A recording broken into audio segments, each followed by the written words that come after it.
Hi everyone, welcome to the next Control-Alt-Delete tutorial for character rigging, and we are going to skin our characters. Again, if you need any other help and aspects on the rigging process, we have about 4 to 5 different rigging tutorials that you should find in our list, so do please subscribe and you can find all of the other tutorials we've made for rigging, but this one it is time to skin. So looking at your skinning process, your rig needs to be near complete. It doesn't have to be actually complete. You can still add controllers after you skin. You can still add IK chains after you skin, constraints, things like that. But your overall placement needs to be completely set up because you've already set all this time creating all your pivots, all your placement for all your items. So the skinning is really the last thing you should be doing for it, because the skin is now saying my rig is done, I'm not going to make any changes, and it is going to be complete. Now I'm working in Maya 2015 for the skinning process, and there's a couple different options for skinning. If you go through your skin menu, depending on what version of Maya you have, these may look a little bit different. There's a smooth bind option, an interactive bind option. In old versions of Maya there was a rigid bind, which rarely ever was used, so I'm going to assume that's why it's not listed anymore. But there are two different processes with this. If you've ever skinned with 3ds Max, interactive bind is going to look very, very similar for you. If you're brand new to it and you've never done either, I'm going to show you both options. And you can actually use them together as well, but I'm going to quick show you both. So whenever you're looking at getting ready to skin your character, you need to select all of your geometry. Again, right now my character mesh is just one object, just one polygon object, but if you have multiple pieces, select all of your meshes, and then you're going to select your root joint. Again, I'm not looking at my controllers that I made, I'm looking at the actual joint. So I'm shift selecting my root joint. So same idea if you had multiple joint chains, if you had ones that were floating off for like skirts or anything, or armor, things like that, go ahead and shift select those joint chains as well. You want to select everything you can at once. So the first technique I'm going to show you is interactive bind. So with my mesh selected and my joint selected, going up to the skin menu and opening the option box for interactive bind. Now both techniques for skinning have lots of different options for them, but there's really only two things you really need to be aware of: the way the bind method is set and your influences are set. Again, it's binding to the joints, and based on the hierarchy it will continue to bind on to anything in the hierarchy, but it's binding based on closest distance. This is looking at the vertices. Vertices are what are actually being controlled in the skinning process, and they are going to be bound, meaning they are going to be controlled by the joint that is closest to them. So if you have a regular T-pose character, changing your bind method really isn't going to be that much of a difference for you. The options that are where this really comes in is if you have geometry that is very close to two joints. Look at with my Apple Cyber here, her arm is actually down at an angle. So these vertices here, they're going to be grabbed by the thumb. They're right next to it. But these vertices in the middle here, they potentially have the ability to be skinned to the hip or to the arm because they are so close to them. So again, they're looking at closest distance. So in your bind method, if you know, if your character's legs are standing very straight together, if your shoes are very close together, things like that, if you have an idea that something might be really close to multiple joints that it's not supposed to, you don't have to use closest distance. You can use closest in hierarchy. So then it's looking at the actual joints themselves in the joint chain instead of the surface of them. And visually as well, you can more than likely stick with closest distance and be fine. But again, it's the idea if I had an issue with my arm grabbing parts of my hip, I could undo, switch this to closest in hierarchy, and that would fix that problem. Again, so that's if you have geometry very close to each other, you might want to switch distance to closest in hierarchy. But the one option that you do really want to be aware of is the max influences. What this is referring to is that every vertex that's about to be bound, it's about to be skinned to the rig so you can move your character, move the geometry with it. It means every vertex has the ability to be skinned to 4 joints. 4 is a pretty high number. And think of the idea of here, in the middle of this leg here, that means these vertices can be skinned to 4 different joints where it's really only close to 2. It's close to my upper leg and my knee. So that means it's going to try to grab information from 2 other joints as well, which might be my ankle, which might be my hips, not really sure. Again, the idea of your fingers, 4 is probably good. 4 is going to, be a nice, really smooth thing if you have a really dense mesh. But even then, that could be a little too much space. So with max influences, I do always suggest changing that to 3. No matter which way you're binding, which even method of skinning you're doing, I would always suggest changing your influences to 3. It's going to make the skinning process easier. So once I have that changed, I'm going to go ahead and click on Bind Skin. Now visually, how you can tell if things have been working, if your skeletons are selected, you will already see a capsule. But just to click on the geometry for a second, my geometry is now locked and frozen. Again, I'll talk about the color in a second, but it's locked and frozen. If I look at my channel editor, all my attributes are locked because it's now controlled by the geometry for the actual joints. And even in the inputs, it now says skin cluster. So that shows that this geometry itself has been skinned. Now, my bind tool is still active. That's why these capsules are showing up. If not, you would be able to see your actual geometry and select your joint, and then you can do some rotations. So again, see, look what happens. That I didn't change it, so these joints are grabbing based on the closest distance. Now again, this isn't always a fix, but I'm going to undo my skin, and I'm going to go back to these options, again making sure both are selected. I'm going to switch that bind method. So instead of distance, I'm going to do hierarchy. I'm going to see if that fixes anything. Oops, it's already still skinned. I didn't undo enough. If you ever can't undo enough, how you can get rid of a bind is under the skin menu, you can just detach it, and then that removes it. So, rebind again, now closest in hierarchy. Now I'm going to select, again, just regular rotation, select that joint, and it's doing the same thing, so never mind. Normally that would fix it. We're just going to move on. Okay, so forget that motion.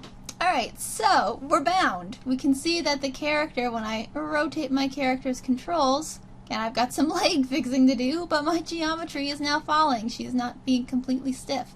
If I look at my leg, again, I only had that one leg set up with the reverse foot, but my leg itself is binding and everything. It's working with it. So when you're ready to edit with your skin, when you're ready to actually edit, it's good to have some animation involved, so that way you can test it as you're working. So I'm going to bring my timeline back up for a second, because I had it hidden earlier, just because, it takes up space. And I'm going to do some just very small, basic keys, so we can get some basic motion happening with these, and even with my spine, just basic little animation. So I'll be able to test of what's actually working, and then I'll do one on my arm. Again, with this, having it already animated for you, it'll make it easier as you're editing. Alright, so it's following my joints, but again, there's, a clear problem going on here. So that's where the editing comes in. So to edit your skin, since I did the interactive bind, in the Tools section of the Skin menu, I'm going to be using the Interactive Skin Bind tool. Whenever you're looking at editing, you will always need to open that option box. Those are your tool options for it, which is actually going to bring up your list of joints. And they should be docked to the left. Now with these, with the interactive bind, what you are looking for are each joints. You can click on them through the list, or you can click on them in the actual viewport as well. Either method's going to work.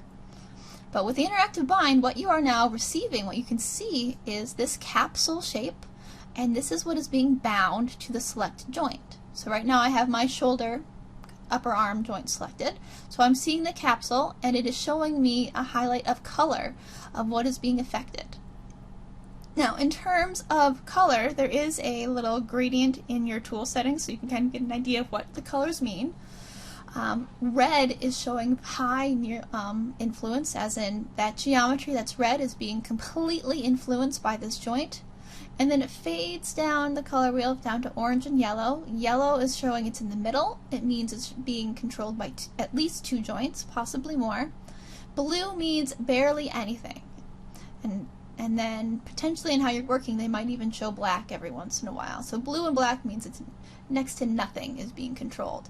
So this little area here on my arm and the kind of the side of my chest and things, it's showing that there may be an influence, but very, very, very minor with it.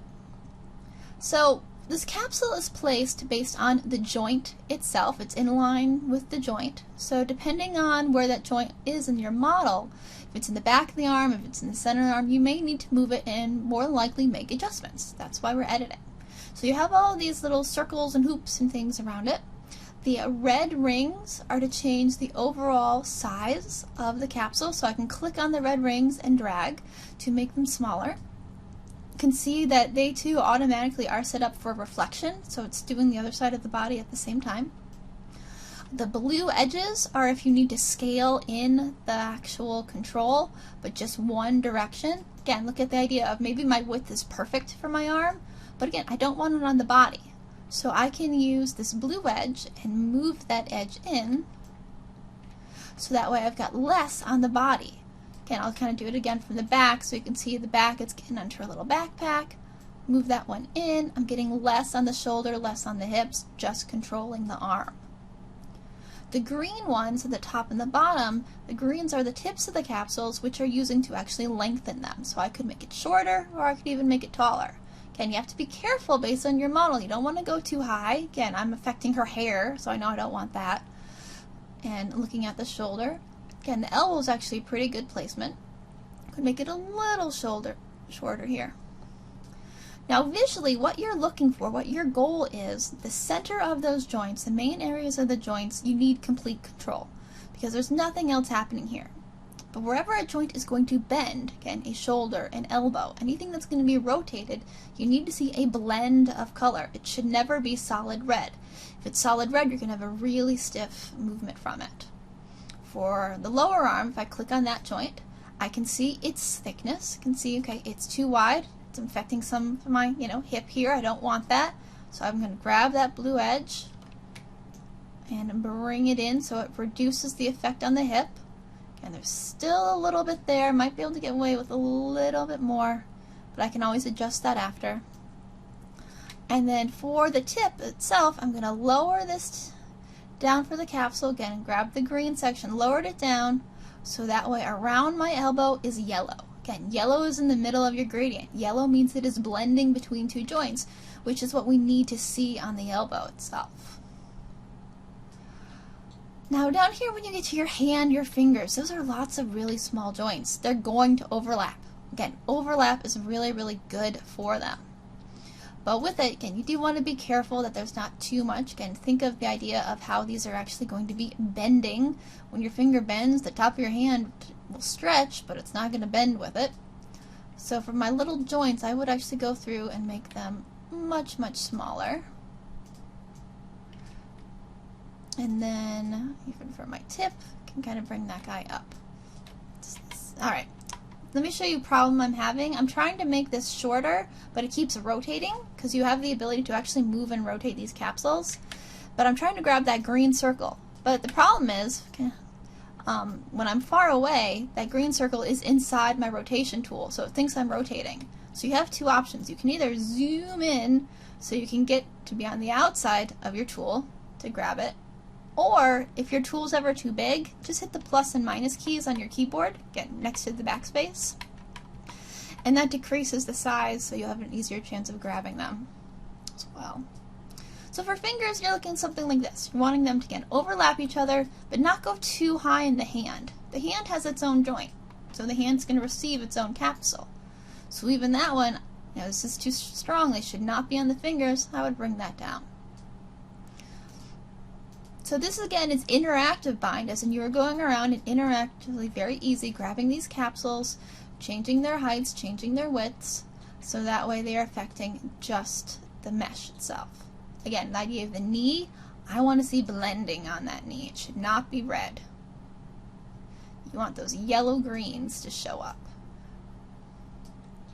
Yeah, and this one, it's affecting my hand, affecting my arm. Bring that in so it's thinner. Now, referring back to like the animation, the motion that I had, when your figure is standing in their, default bind pose, being it a T pose or, the relaxed arm, you really don't have a way of testing if your working is doing anything. So if I scrub through my animation, I'm going to be able to see what my skin's doing. So I can see, oh, you know what? Look, that's still grabbing the hip. That arm is still affecting the hip. I don't want that. So that's where I can take this little bar, and you can see interactively that I can grab this and pull it out, and you can see the skin automatically moves back into itself. And again, it's reflecting the opposite side. Now I'm having a problem. It's grabbing part of my arm as well, so I might want to switch back and forth between them. Grab this one, see what it does. Again, just using minus to make that a little bit smaller. So I'm not pulling it, so I get my arm. And you can work back and forth with them.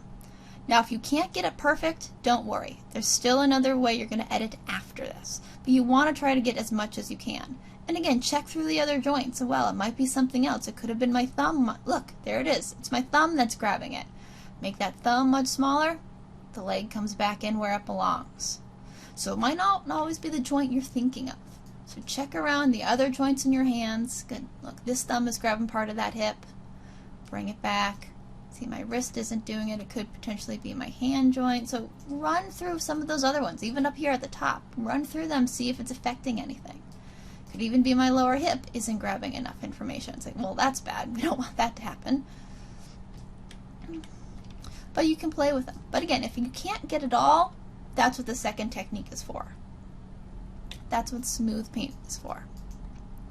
So you would run through your whole body, and again, you're changing the capsules so that way they're going to stretch with you.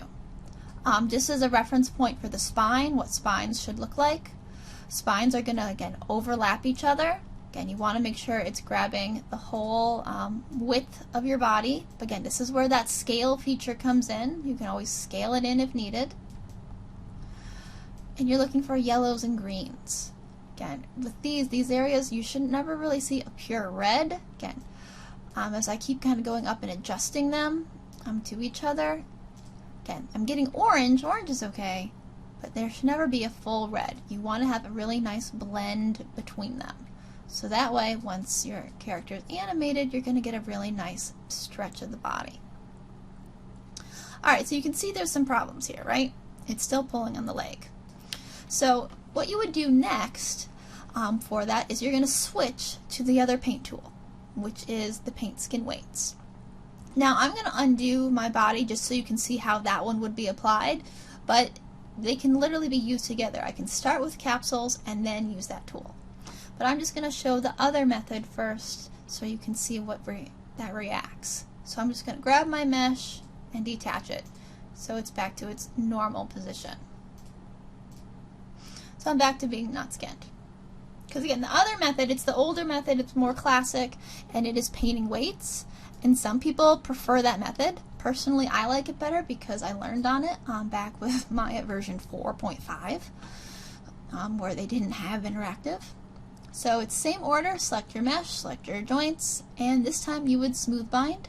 Again, I'd open my options so I can check my bind method, which one I want to do, distance versus hierarchy. And then again, influences, smooth bind default influences to 5. Again, I would lower that to at least 3. And bind.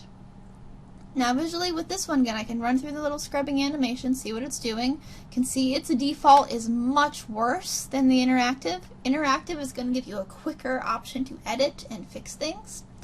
Where with smooth, it is literally smoothing out the surface of your geometry. So you can see this is a very big difference. So skinning, both methods are going to really work together. It's the editing that's going to be taking a while for it. So with the smooth bind, if you're using this as an edit method, you're not going to be selecting your joints to edit. Smooth bind, you're always going to select the geometry itself, what has actually been skinned. So with my geometry selected, I'm going to go up to skin and open the paint skin weights tool. And you're going to be getting now colors on your model. So again, if you had done interactive bind and you still had those little bit areas of how to fix it, then you would go up to the skin paint skin weights tool and its option box. Again, the paint skin weights can be used on interactive. but interactive tool cannot be used on the paint weights when you're doing a smooth bind. So just some things to keep aware of. Now visually, again, what you're looking for here, default smooth bind is a black and white gradient. If I scroll through my list on the side, you can see that it does give you the option for colors. So if you really liked how the colors looked for interactive, you can turn them on as well. And again, it's the same idea. Black to the blue means absolutely none to just barely any effect. Opposite direction, red to white, showing red and white is the complete influence of the joints. So looking at your tool, you have now a brush. Again, this red circle is the brush with a little paintbrush that you are literally going to be painting the weight, painting the control. So if I grab my hip, for example, hip can see in the center I have a lot of white area. Again, white is showing complete influence. But as it goes out to this area that's being pulled, it's a light gray, showing that the influence itself has decreased. And then the black is where this joint has absolutely no effect. So I'm literally going to paint and change the control on this. Now my brush on its own is kind of big at the moment. You have the ability to change this brush size. Its hotkey on the keyboard is B, B for brush. I can hold the key B down and you'll see a little scroll up here. And I can click and drag to change my brush size. Okay, if you like sculpting in Mudbox, you're probably going to like smooth binding and painting your weights. So what you're painting is you're looking over here in your tools on the list. You have whatever joint is selected, and then you have your paint options. For painting, I recommend using the replace feature or the smooth feature. What replace means is anywhere you paint is going to automatically replace that value with whatever is listed. So it defaults to a value of 1. So for example, over here where it's kind of gray, if I paint on here, it's going to turn white and it's going to be a complete control, so it's going to bring itself back to the joint. So again, see what happens now when I click. It's painting it white, it's painting it the value of 1, and it brings it back to the hip. Again, I can rotate around my body and bring it back to my body. Again, this area up here that kind of got jutted out, that wasn't included, that the arm had pulled, bringing it back to the body. And again, this is still referring to the idea of why you should paint with the character animated. When it was completely straight, I wouldn't have seen a problem until you see that bend come in, and that's where that displace happens. So with the smooth bind, what you're kind of looking for in between the joints, again, look at the idea of what's happening with my knee here, for the default knee, is it's kind of being pinched as the knee's coming up. We don't want to pinch. The idea of skinning, it's going to be moving your geometry, but you need to keep the volume, you need to keep the same proportion of everything you've had. So for this area down here, well, again, I can see I'm losing part of my knee. I'm going to jump to the other joint. And you can do this from selecting in the list, or you can actually right-click on the joints. Again, as long as you're right over the joint, you can actually tell it to select the influence. So now I can switch to this one. So on this leg, I can see for the lower joint, it's kind of gray toward that area. This joint, I want to have it a little bit more. Bring my brush up. And you can see my volume comes back. Again, you can see that whole proportion of my figure itself is coming back for it. So around the actual areas that are bending themselves, I'm going to keep it gray. Again, gray is kind of that mid-tone. It's showing it's blending between them. White is showing a complete influence for it. Again, you can see there's a little divot in there. Bring that guy back up so I don't lose the volume of my figure. Bring those back up. Bring that volume back. But again, you do need blending. If you have a lower poly model, it's actually going to be harder to skin than a high poly. High poly, you're going to have a better chance of smoothing these areas out. But looking if I go back and forth between these, and again, I try to keep adding my value. You don't necessarily have to use a value of 1. You know, you can scroll through this and find values which you're going to be needing. But if you're having a difficulty with them, that's where the smooth feature comes in. Again, you can see that this is still kind of sharp for a knee. And even back here, there's still a bit of a pinch going. So if I turn to smooth, my smooth tool is going to blend those values between what is currently here. So if I click on smooth, you can see that it's going to literally smooth out my shape. And it's blending my value, so it's not going to be as sharp. So I'm going to have a nicer event happen with the bend of my leg. So again, smooth is when you have something that's too sharp and you're really trying to soften it. Just display reasons, if I kind of go down here for my ankle, you can kind of see what I'm looking for. The default angle is grayed. There's really not much white here. I'm going into my toe. I don't want that. So with my replacing, I'm going to actually erase some from my tip of my toe, because I don't want that. Erasing, I'm erasing with a value of 0, so I'm removing the weight. And then you have this eyedropper tool here next to your value. You can use the eyedropper to actually select the current weight, so I can see it's about 0.5. And I want it stronger than that. I want to have a better blend, better movement, so it doesn't have to be 1, but I'm going to actually raise it up and make this a little bit brighter. Again, that ankle joint is going to be helping us raise the heel and bend and rotate your foot, so I want it a little bit stronger. Then I can grab my toe joint and see, look, my toe has a little bit of light gray on the back of the heel. I don't want anything on the back of the heel. I'm going to erase that from it. Again, same with the top of the foot. I really don't want it on the top of the foot. Think of where the ball of your foot is bending up. And then on the tip of the toe, sure, it can be all white. Oops, grab the other guy. Don't do that. There you go. So a nice strong toe.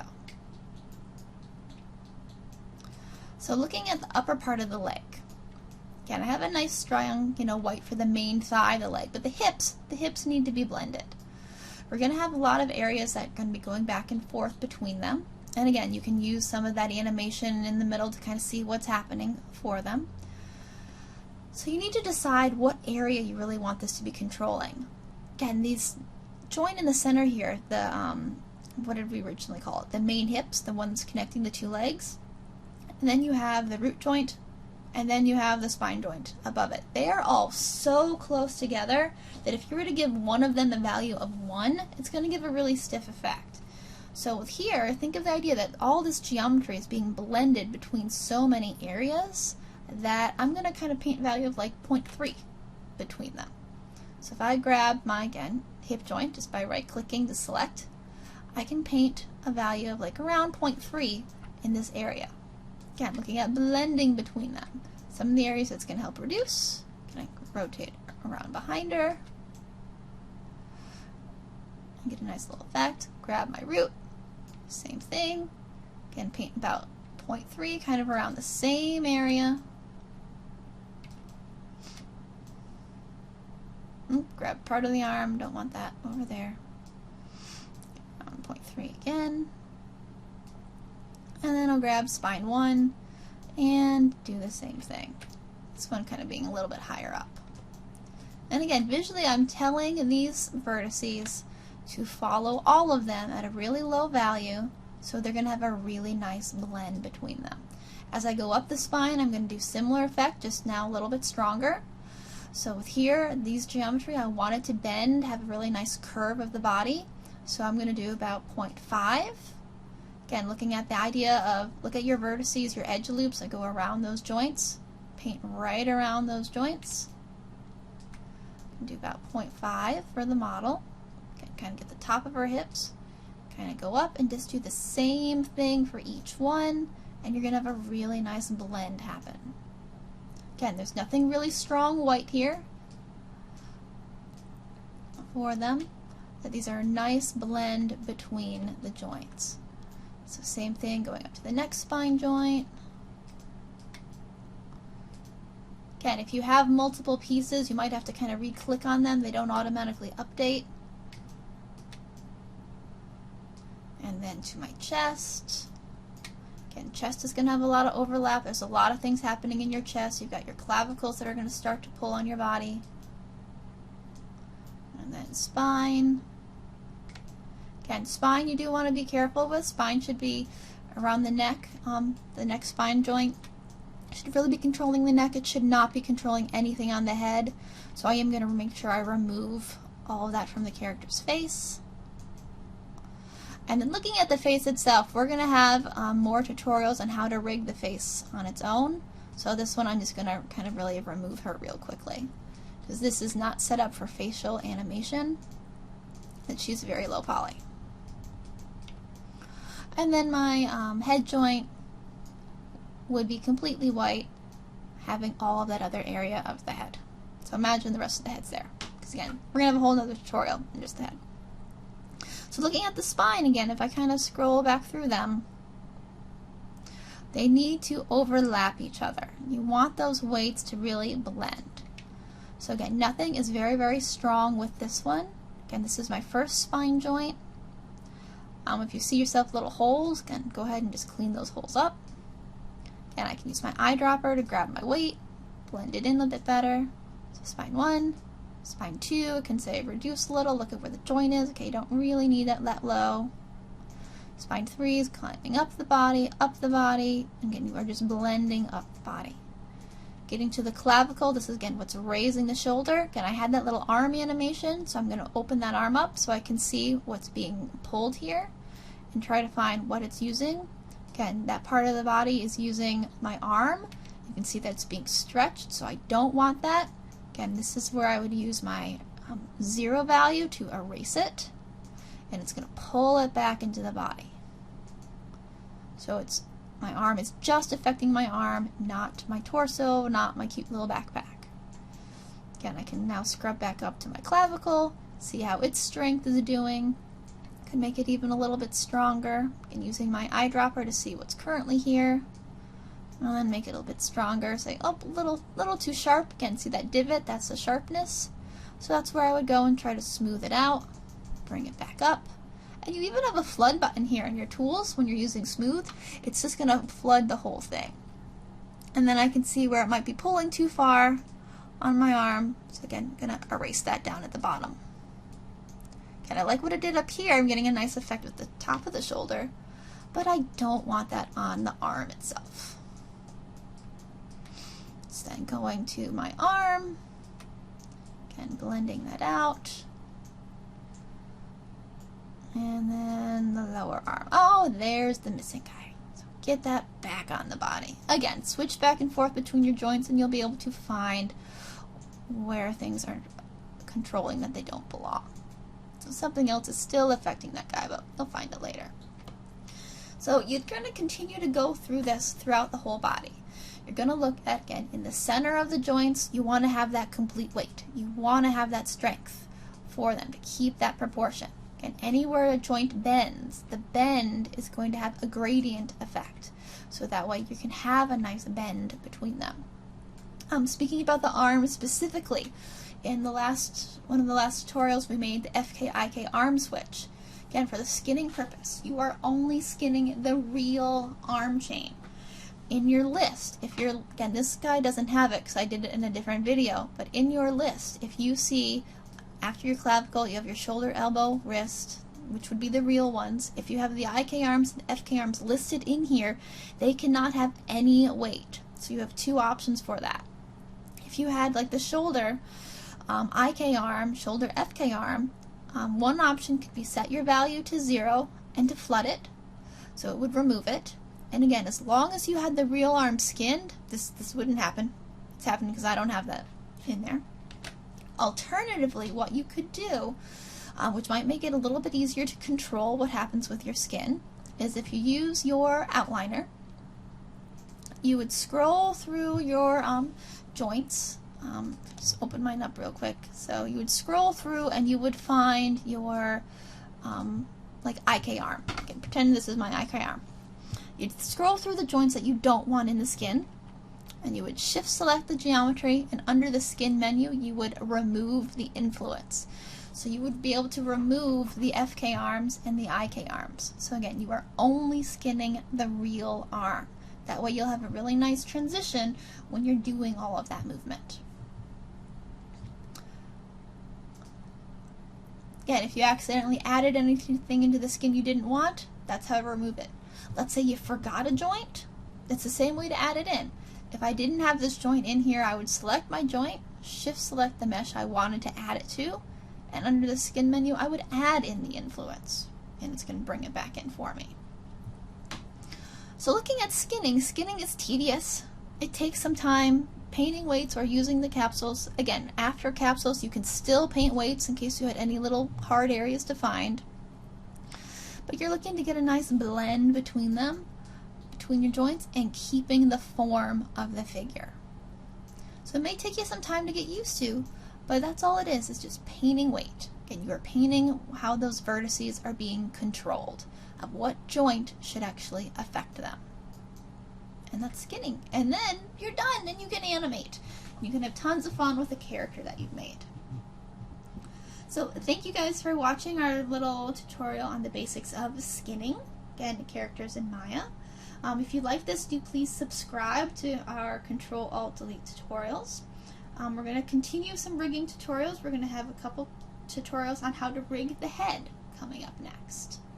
So thank you guys for watching. If you have any questions or comments, please post them. We do love to see that these are useful and helpful. And again, if you have ever questions, let us know.